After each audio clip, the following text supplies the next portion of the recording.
22 साला अब्दुल रहीम ने 2 साल पहले चंद हजार रुपए की इन्वेस्टमेंट से नायाब नस्ल की मुर्गियों का बिजनेस शुरू किया और देखते ही देखते लाखों रुपए कमाकर बड़ा सेटअप बना लिया। आखिर ये कौन सी नायाब नस्ल की मुर्गियां हैं जो महीनों में इंसान को लखपति और फिर करोड़पति बना देती हैं? ये हमारे साथ मौजूद है 22 साल अब्दुल रहीम भट्ट साहब। भट्ट साहब, कितने पैसों से स्टार्ट किया था, कैसे स्टार्ट किया और अब कितने लाखों कमा लिए? सर मैंने तकरीबन ये 2 साल पहले इस काम का आगाज़ किया था। एक आप कह सकते हैं बिल्कुल नॉर्मल सी अमाउंट थी मेरे पास, 70 to 80,000। अच्छा। उसमें मैंने पुलेट्स खरीदे थे 4 to 5 मंथ्स के। कितने खरीदे थे? 3 मैंने खरीदे थे, 3 पुलेट्स, जिसमें एक मुर्गा था और 2 मुर्गियां थी। अच्छा। और घर वालों की शदीद इस काम के खिलाफ मजम्मत थी कि आपने ये नहीं करना, तो अल्हम्दुलिल्लाह मुखालफत थी घर वालों की? जी बहुत मुखालफत थी, तो मैंने फिर भी इस काम को स्टार्ट किया। अल्हम्दुलिल्लाह आज मेरे पास 8 से 10 लाख की मालियत के ये बर्ड्स हैं और तकरीबन मैं इन 2 सालों में इससे काफ़ी अच्छा अर्न कर सका हूँ। 25 से 30 लाख तक आप कह लें मैं इससे अर्न कर चुका हूँ और मेरे पास 8 से 10 लाख की मालियत के बर्ड अल्हम्दुलिल्लाह अब तक मौजूद हैं। अच्छा, ये कौन से बर्ड है, कौन सी ब्रीड है, इसका थोड़ा सा बताएं हमें। सर बेसिकली ये इंडोनेशियन एयाम सिमानी ब्लैक टंग है, ये प्योर ब्रीड है इंडोनेशियन एयाम सिमानी ब्लैक टंग। ये इंडोनेशिया के एक आइलैंड है, जावा आइलैंड, वहाँ पर ये पाई जाती है। अच्छा, तो ये पाकिस्तान में काफ़ी रेयर है या दुनिया में रेयर है, या कितनी को कॉस्टली है, क्या इसकी प्राइस है एक छोटे बच्चे की या बड़े की? ये दुनिया में काफ़ी रेयर है, ये most expensive chicken in the world है। इसको लैम्बोर्गिनी ऑफ चिकन्स भी कहा जाता है। ये दुनिया में रेयर है। पाकिस्तान में ये कमो बेश अगर आप ये ढूंढने भी जाएंगे तो आपको 300-400 बर्ड से ज़्यादा ये मिलेगा ही नहीं। और इसकी जो कीमत है इंटरनेशनल मार्केट, आप इसके गूगल पे भी सर्च कर सकते हैं। इसकी बाइस जो है एक मीट का पर्पस के लिए तौर पर इस्तेमाल की जाती है और तकरीबन ये जो एक पर बर्ड है ये 60 to 70,000, 70 to 80,000, 80 to 1 लाख तक भी इसका बर्ड जाता है, डिपेंड ऑन क्वालिटी। अच्छा। और तकरीबन जो इसका एक बच्चा है वो 7 से 8 हज़ार रुपये का 10 से 15 दिन का आप लगा लें कॉस्ट कर रहा है। अच्छा, मतलब एक छोटा सा इसका जो चिक होता है वो आपको मिलेगा 8 से 10 हज़ार रुपये का, और ये बड़ा ये जो आपके हाथ में है इसकी क्या प्राइस है? ये तकरीबन मैंने आपको बताया 70 to 80,000 है, ये 1 लाख तक भी जाता है, डिपेंड ऑन क्वालिटी। अच्छा, आपने 2 मुर्गियाँ ली, एक मुर्गा लिया और उसके बाद आप कह रहे हैं आपने 30 लाख रुपए कमाए भी, आपके पास 10 लाख के अभी ये ब्रीड के मुर्गियाँ पड़े हुए भी हैं, वो कैसे? सर देखिए मैंने 5 मंथ्स के लिए थे बर्ड्स, तकरीबन ये एग लेइंग पर आ जाते हैं 7 to 8 मंथ्स। 2-3 माह मुझे इनको परवरिश कह लें आप अच्छी तरह करनी पड़ी। और ये जो आप देख रहे हैं कि कहना आसान है कि मैंने इससे 25-30 लाख अर्न किए, इसमें इसके पीछे बहुत हर्डल्स हैं। ये एक लाइफ स्टॉक का काम है, कभी भी आपका बर्ड एक्सपायर भी हो सकता है। इसके लिए ज़रूरी ये है कि आपको इसकी मेडिकेशन का भी पता हो। मैंने अब ये कैसे कमाए वो मैं आपको बता देता हूँ। मैंने जिस तरह ये लिए, आगे से इनकी ब्रीड ली, मैंने बच्चे सेल किए, फिर मैंने आगे से इनकी ब्रीड ली, करते करते अल्हम्दुलिल्लाह आज मेरे पास ये बर्ड हैं। इसके पीछे काफ़ी मेहनत है दिन रात की। हमें सारी मेहनत बताएं, सारी हर्डल्स बताएं, और करते करते जो आप इधर 30 लाख पहुँचे वो सारा बताएं हमें। सर पहली तो हर्डल सबसे इसमें होती है घर वालों की। अच्छा। वो राज़ी नहीं होते, वो कहते हैं यह कि तू कुकड़ियाँ का काम शुरू कर लेता है। लेकिन जब आप इससे उनको हैंडसम अमाउंट एक कमाएंगे, उनको भी पता चलेगा कि आपने कमाई है, वो आपको रखने देंगे। सबसे पहली हर्डल तो इसकी ये थी। दूसरी आपने घर पे रखे, कहाँ रखी है ये? सर मैंने बहुत लड़ आकर ये घर से ही स्टार्ट किया। अच्छा। एक पिंजरे से मैंने अपने स्टार्ट किया, अपने घर से। अच्छा। मैंने एक अपने घर से स्टार्ट किया, एक छोटे से खुडे से आप कह लें एक साइड पर, तो अल्हम्दुलिल्लाह वहाँ से मैं ब्रीड कराता रहा। फिर इसमें मुझे हर्डल्स ये भी आई कि बर्ड बीमार हो जाता है। अच्छा। उसकी मैंने मेडिकेशन प्रॉपर पढ़ी, वो करते करते फिर आगे मुझे हर्डल ये भी आई कि अब मेरे पास जगह कम थी, अब मुझे इसको बढ़ाना था। अच्छा। तो फिर अल्हम्दुलिल्लाह मैंने ये जगह ली सारी जहाँ पे आप ये मेरे बर्ड्स देख रहे हैं। फिर मैंने इसको यहाँ पे ब्रीड करते करते तो आज तक यहाँ आया। और एक मेन हर्डल सबसे बड़ी, अब इनके जो हम एग्स हैं वो एक मशीन के ज़रिए हैच कराते हैं। अगर आपकी लाइट चले जाती है, बीच में आपके फॉर एग्जांपल 100-200 एग्स पड़े हैं, तो वो आपके एग ज़ाया होने के खदशा है आपका कि एग्स वो आपके ज़ाया हो सकते हैं। तो उसके लिए अब मैंने इनके लिए सोलर भी लगाया हुआ है, प्रॉपर इंतज़ाम किया हुआ है 24 आवर्स कि इलेक्ट्रिसिटी का इसमें कोई खलल ना आए। आप कह रहे हैं कि 10 लाख मालियत के आपके पास ये मुर्गियाँ पड़े हुए हैं, तो उनकी तादाद कितनी है? 50 है, 60 है, 70 है, 80 है? तकरीबन मेरे पास 40 to 50 बर्ड्स अभी इस टाइम मौजूद हैं, जो ब्रीडिंग बर्ड्स हैं, जो एग लेक आ रही हैं। आगे से जो इसकी प्रोडक्शन आती है वो मैं सेल आउट कर देता हूँ। क्या क्या लिया इससे अर्न करके? मैंने इससे अपना सबसे पहले होंडा भी लिया, फिर मैंने आजकल जो जनरेशन में आईफोन लेना है हर बंदे को होता है, मैंने वो इससे सबसे पहले लिया और अल्हम्दुलिल्लाह काफ़ी चीज़ें अर्न की हैं। अच्छा बट साहब, 30-40 लाख कहना आसान है कि आपने कमा लिया, उस कमाने के पीछे जो आपकी मेहनत हुई, क्या डिसिप्लिन है, क्या इसके पीछे एक स्केड्यूल होता है, वो ज़रा बताएं। सर ये 30-40 लाख ऐसे नहीं कमा लिया, इसके पीछे कई कुर्बानियाँ भी होती हैं। अब जैसे कोई ईद का दिन आ गया, अब लोग ईद इंजॉय कर रहे हैं, मेरे जहन में ये होता है कि मैंने इनको जाकर चेक करना है कि मैंने इनका दाना पानी किया है कि नहीं। आजकल की जनरेशन लड़कियों के पीछे लगी हुई है कि जी हम ऐसे कर लें वैसे कर लें, तो यही मेरी समझ लें गर्लफ्रेंडें भी थी, इन्हीं को मैंने टाइम दिया है, 24 आवर्स मैंने इन्हीं को टाइम दिया है, तो इसलिए मैं इतनी क्विकली 2 सालों में अल्हम्दुलिल्लाह ये सब कुछ बना सकूं।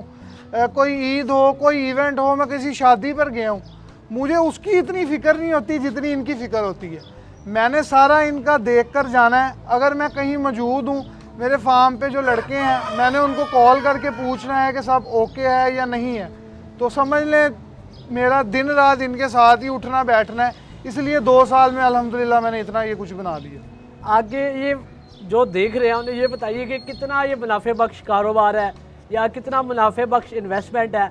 आजकल जो ट्रेंड चल रहा है, लोग ऑनलाइन इन्वेस्टमेंट करते हैं, कोई किसी करेंसी पे इन्वेस्ट कर देता है, कोई किसी नई स्कीम में इन्वेस्ट कर देता है, तो ये कितना मुनाफे बख्श कारोबार है, कितना मुनाफे बख्श? अगर साहब भाई आप इसको कारोबार की नीयत से देखें तो मुझे इससे अच्छा कारोबार नज़र नहीं आता। अच्छा, अगर जी पाकिस्तान में all over the world farming को बहुत पजीराई दी जाती है, एक साइड बिजनेस के तौर पर इसको बहुत अच्छा समझा जाता है। कोई भी औरत हैं घर पे, मेरी माएँ बहनें, जो फ्री टाइम में इसको चंद अपना टाइम दे दें, कोई यूनिवर्सिटी के स्टूडेंट्स हैं जो सुबह जाते हैं शाम को आते हैं, वो इस कारोबार को भी कर सकते हैं। मैं तो इसको भी फुल प्रोफेशन के तौर पर कर रहा हूँ। जो न्यू बंदा है वो इसको साइड बिजनेस के तौर पर स्टार्ट कर सकता है। इससे अर्न करने का क्या तरीकाकार है? इसके अर्न करने के 2-3 तरीक़ेकार हैं। अगर किसी के पास इन्वेस्टमेंट कम है, जो छोटे लेवल से स्टार्ट करना चाहता है, वो चिक्स से स्टार्ट कर ले। अगर कोई कहता है कि मैंने बड़े लेवल से स्टार्ट करना है, उसके पास इन्वेस्टमेंट अच्छी है, तो वो बड़े बर्ड से स्टार्ट कर ले। अब वो इससे अर्न कैसे कर सकता है वो मैं आपको बता देता हूँ। अगर वो छोटे चिक्स लेगा, वो 4 मंथ 5 मंथ के करके इसको सेल कर सकता है मार्केट में। इसको वो ब्रीडिंग बर्ड जब वो एग ले करती है तब सेल कर सकता है, वो आगे से इसके चिक्स भी सेल कर सकता है। और अगर कोई इसको अपर लेवल पर लेके जाना चाहता है तो वो ब्रीडिंग बर्ड ले, वो एग दे रहे होते हैं। उसके लिए ये है कि आपको एक इंक्यूबेटर चाहिए जिसमें से आपने एग हैच करवाने हैं। कोई इतना साइंटिस्ट वाला काम नहीं है, कोई मुश्किल नहीं है। अगर आप इसको थोड़ी आपको हाउ नो है, आप यूट्यूब से देखकर या हमारे से कांटेक्ट कर हम उसको गाइड भी कर सकते हैं कि वो एग से कैसे हैच करना है, आगे वो उसके बच्चे सेल करे। तो उसकी जो नॉर्मल जॉब है, मैं गारंटी से कह सकता हूँ डबल या ट्रिपल उससे कमाएगा वो। 2 साल में तो जो बैंक का ऑफिसर होता है या जो कोई इंजीनियर होता है वो भी 40 लाख 30-40 लाख नहीं कमाता, आपने कमा लिया। घर वालों का क्या रद्द-ए-अमल था? घर वालों का शुरू में जैसे मैंने आपको बताया रद्द-ए-अमल बिल्कुल अच्छा नहीं था, सपोर्टिव नहीं थे इस काम में मेरे साथ। अब अल्हम्दुलिल्लाह मुझे वो सपोर्ट भी करते हैं। और जैसे आप कह रहे हैं 30-40 लाख वो नहीं कमा सके, सर बात यह है कि इसको मैंने दिन रात टाइम दिया।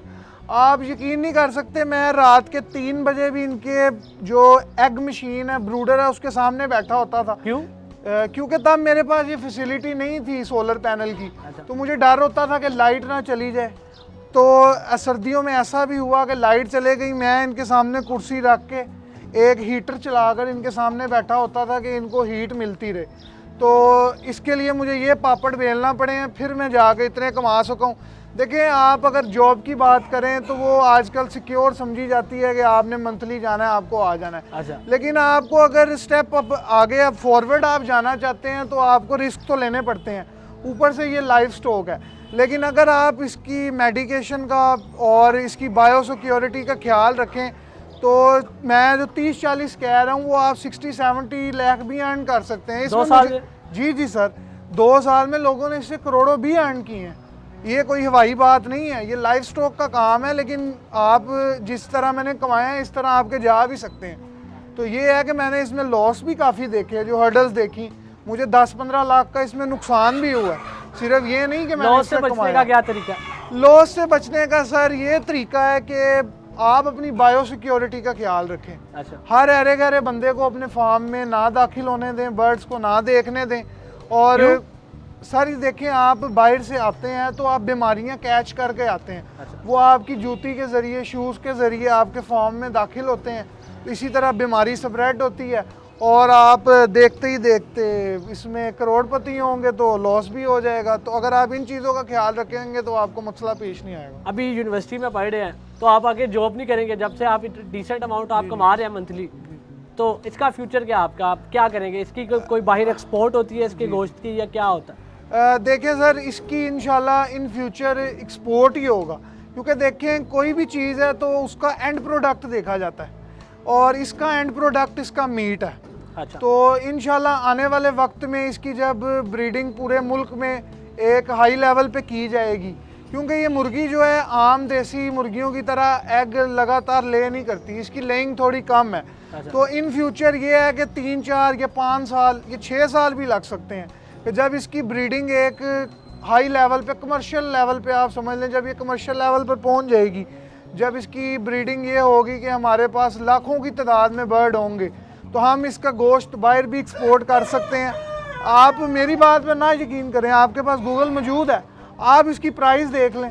इसकी जो एक डिश है वो $500 की यूके में सेल की जाती है। अच्छा। और अरब ममालिक में। अच्छा। तो ये है कि आप इसकी फार्मिंग के सब भाई इसमें दाखिल होंगे, इसकी जितनी फार्मिंग आम होगी तो कल को इंशाल्लाह ये एक्सपोर्ट भी होगी और एक अच्छे लेवल पर होगी, और इंशाल्लाह हम आपको दिखाएंगे भी ज़रूर। आपके पास ये जो इंडोनेशियन ब्रीड है, ये किन ममालिक में और भी पाई जाती है ज़्यादा, और कहाँ से एक्सपोर्ट होती है, कहाँ से इंपोर्ट होती है? आपने कहाँ से इंपोर्ट की है? सर ये बेसिकली इंडोनेशिया में जावा आइलैंड में ही मौजूद है। अच्छा। ठीक है, ये पाकिस्तान में भी सिर्फ 1-2 दफ़ा इंपोर्ट हुई है, उसके बाद ये नहीं हुई इंपोर्ट, क्योंकि वो इसको एक अपना ट्रेडिशनल जानवर मानते हैं। अच्छा। जैसे कुछ लोग होते हैं वो कौम या मज़ाहिब, ये उसको अपना बहुत ट्रेडिशनल जानवर मानते हैं, तो वो इसको सेल नहीं करते। जानवर है या परिंदा है? ये परिंदा है, परिंदे में आप इसको बर्ड लें। एक जानवर मैं आपको एक फॉर एग्जांपल दे रहा हूँ। अच्छा। वो इसको अपना एक ट्रेडिशनल बर्ड मानते हैं और वो इसको किसी को सेल करना अच्छा नहीं समझते। अच्छा। तो इस वजह से ये बहुत ममालिक में नहीं पाई जाती। पाकिस्तान में भी 1-2 दफ़ा इंपोर्ट हुई है, तो ये बहुत रेयर ब्रीड है। बट साहब ये तो बड़ी मुनाफे बख्श कारोबार है, और लोग आपको अगर देखेंगे तो लोग करना भी चाहेंगे, क्योंकि एक बड़े कारोबार से ज़्यादा मुनाफा इसमें मिल रहा है।